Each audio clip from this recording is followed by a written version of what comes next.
Ayun, no? So, good afternoon, Davao, no? It's a Holy Friday, Biyernes Santo.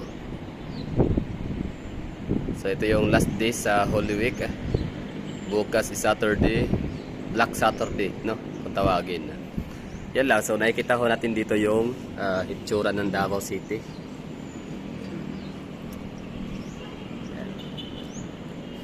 Kita ko natin dito yung mga business districts, no, sa Davao.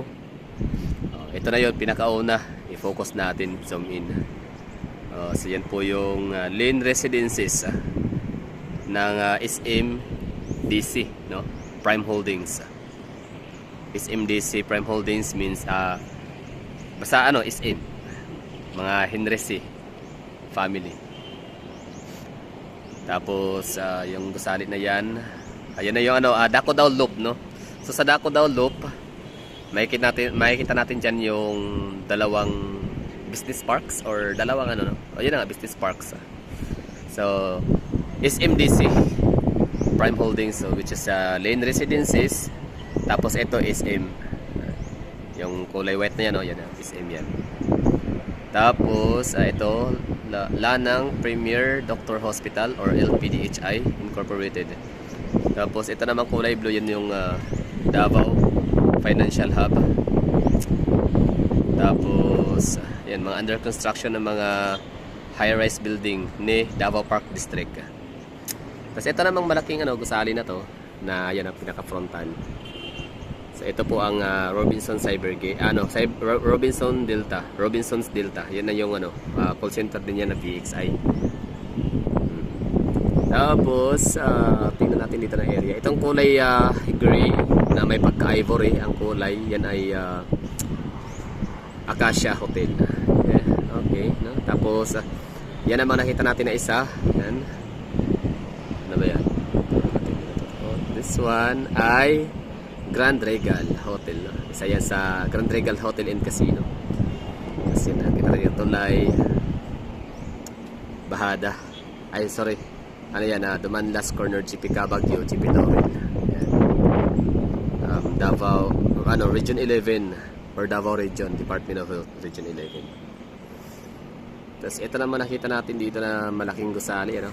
Parang may transparent siya tingnan sa malayo. Paggabi yan, mailaw yan eh, makulay. I mean, lumiliwanag, no, sa gabi. Kasi ay OP 360 BPO, no, sa may Damosa land. I mean Damosa Market Damosa Market Basket. Tapos ito naman, anong gusali to dito? Ito, ano yan? Hindi ko alam yan. May comment nga dyan mga kagala, mga taga Davao. Ano yan? Ba't di ko siya, di ko alam yan. Hindi naman siya bagong gusali, no? Hindi naman siya bagong tayo dyan, matagal na yan eh. Tsaka ito, no, tanong natin yung mga, barko. Sa pala yan, tama. Kilometer 10, 11. Yan yung may mga barko yan sila. Then. Tapos, dito naman na area, malapitan, tanong natin yung, ano to dito? Okay, Buhangin District yan, no? Ay, di pala. Sana yan? Anong lugar ba yan? Ano tong kulay, ano yan? Colorful. Dami ko alam, hindi alam na gusali dyan, no? Ano lang siya, medium rise building. Yan sila. Ano yan? Ano yan silang mga gusali? UIC? SPNC. Ito tong dalawa. Yan, yung bago. Wait lang, ito to. Hindi kasama yung colorful. Ay, SPMC din yata, diba? No? Parte ba siya ng SPMC? Pwede. SPMC. Ayan, SPMC. Kabilang building. Malaki ang hospital dito sa Davao, SPMC. Southern Philippines Medical Center. Tapos Sogo. Ayan, Sogo. Thank you for trusting Davao, no? Sogo Hotel. So clean, so good. Nice one. Tapos, ito naman si Flat World. Buhangin Road, no? Or formerly known as Quinones Avenue. And Flat World yan mga kagala. Tapos yan, Burger King, Chowking. Tapos tapat niyan, McDonald's. Tapos sa likod ni McDonald ay Ladislao. Tapos Jollibee. Yun. Tapos sa unahan ay airport. Asa na ba yun? Tana ba natin yung Kingdom Hall of Kingdom, no? Ni Pastor Apollo Kibuloy. Pag araw hindi, pero pag gabi lumiliwanag. So hindi natin tanaw dito. Pero kita natin yung Jose Maria College, no? You know? Jose Maria College. Okay. Tapos dito naman na area ay intersection, no, sa may Dakota Bridge, Dakota Avenue. Intersection sa galing sa may GP Laurel papuntang Buhangin. Tapos ito naman yung ating GP Laurel, Bahada. Walang masyadong tao. Biyernes Santo ngayon, no, pero may mga pa rin, may mga tumatakbo sa kalye. Hindi na talaga applicable yung naging kasabihan ng mga Pilipino na parang sa sobrang tahimik, mingaw. So parang parang Kwaresma. Ito parang Biyernes Santo. Sobrang napakatahimik. So hindi siya applicable ngayon kasi kahit pa Biyernes Santo hindi siya tahimik. So yan naman ang Bahada, no? Bahada District. Yan yung matatagpuan ng Abrisa Business Center. Yan. Kasi may kita natin yung Ion Tower, tapos Inspiria. Tapos yung dalawang tower na puti, yan dito sa right side. Under construction pa yan sila, hindi pa sila talaga yata na occupied ng mga owner ng condominium. Avida Tower 2. Avida Tower Part 2. Part 2 tawag ko sa kanya kasi ang Part 1 yung sa may Enrico. Avida Tower Part 1. Okay. Tapos ito naman sila ang Abrisa Tower 2, tapos Abrisa Tower 1 naman yung isa. Yan. So ito, Abrisa Tower 2, ano pa tawag dyan. Kasi ito naman yung Seda Hotel. So pag may Ayala, Abrisa, meron talaga yung Seda Hotel. For example, Ayala Capitol. Di ba?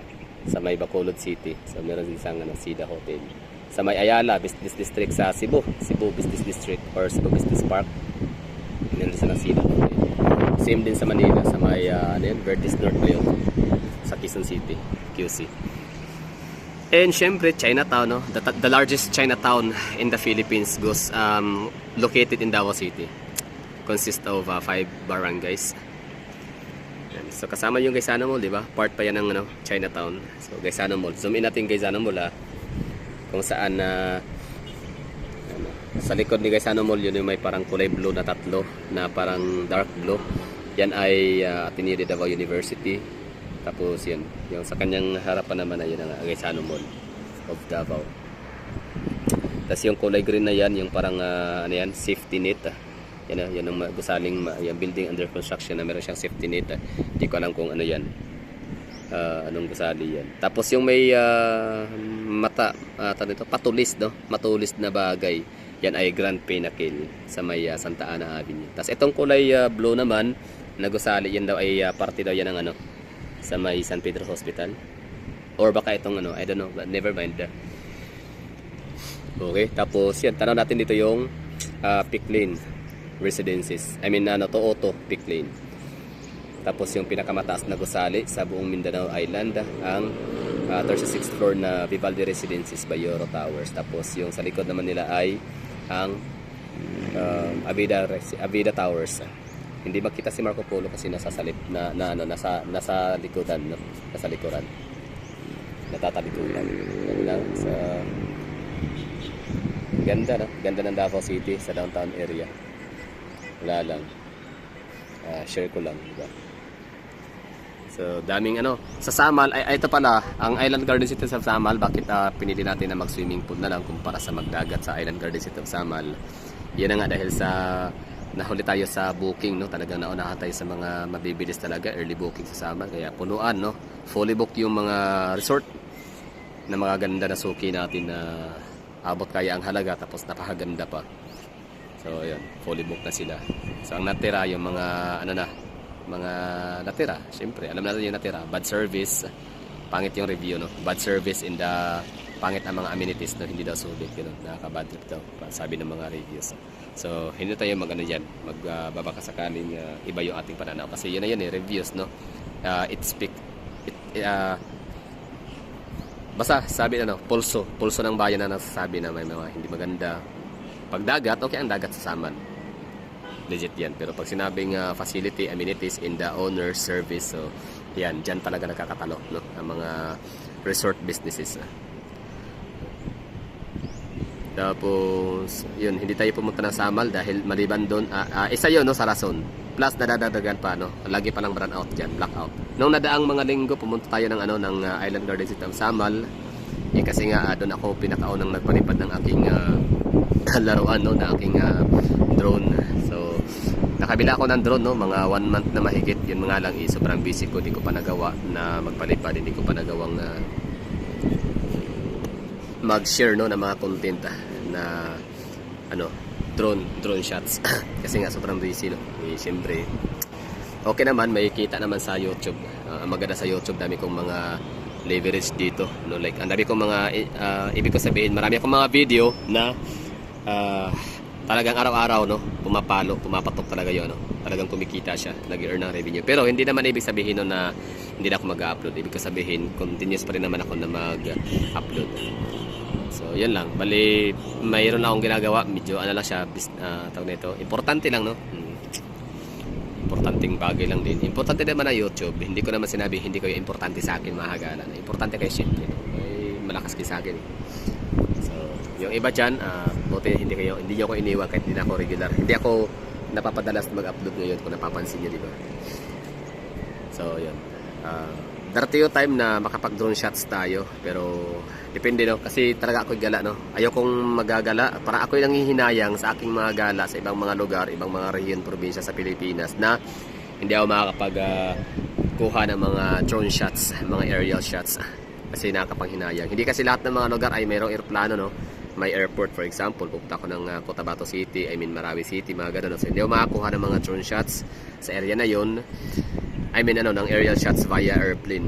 Pero kung CDO, Cebu, Manila, Iloilo, Bacolod, Davao, meron tayong makukuha dyan mga aerial shots via airplane or aircraft, di ba? Aeroplano.